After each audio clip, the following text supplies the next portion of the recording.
Europe 1, il est 8h moins 20. Europe 1 matin, Maxime Switek. Bonjour Antonin André. Bonjour Maxime, bonjour à tous. C'est l'édito politique d'Europe 1 matin et on va parler ce matin de cette manifestation prévue le 13 janvier prochain à Paris. Manifestation contre le mariage pour tous, sujet qui a animé le débat politique en 2012 et ça va continuer avec cette question piège pour Marine Le Pen. Le FN doit-il ou non appeler à manifester ? Oui, la position de principe du FN est connue. La famille, c'est un homme et une femme. Marine Le Pen est hostile au mariage pour tous et c'est la position officielle du parti. Mais le casse-tête pour le FN, notamment depuis que Jean-François Copé a appelé sans état d'âme l'UMP à défiler, c'est de savoir s'il doit lui aussi monter en première ligne, appeler à la mobilisation. Et l'embarras du parti sur cette question s'entend à travers les mots d'ordre dispersés de ses leaders. Hier, ici, à votre micro Europe 1, Florian Philippot, le numéro 2 du mouvement, avant même que le FN ait arrêté une position commune, a annoncé qu'il ne manifesterait pas. Louis Alliot, lui aussi vice-président, a annoncé qu'il manifesterait le 13 janvier, mais à Perpignan. Il risque de se sentir un peu seul puisque le défilé est prévu à Paris, pas à Perpignan.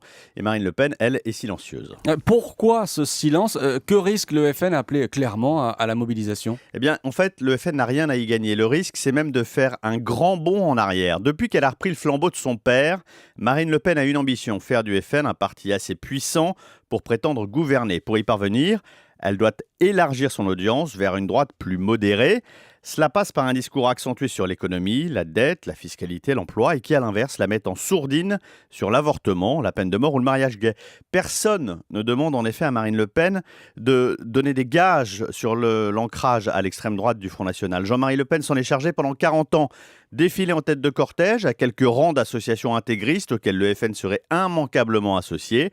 C'est l'image ringarde et limite homophobe que Marine Le Pen veut à tout prix éviter. Et du coup, le Front National pourrait ne pas donner de consignes, laisser libre ses militants ? Oui, mais là aussi, il y a un risque, car Marine Le Pen, dans son souci de ne pas rebuter un électorat modéré, ne doit pas non plus donner l'impression, au noyau dur de l'électorat FN, très traditionnaliste, de lui tourner le dos.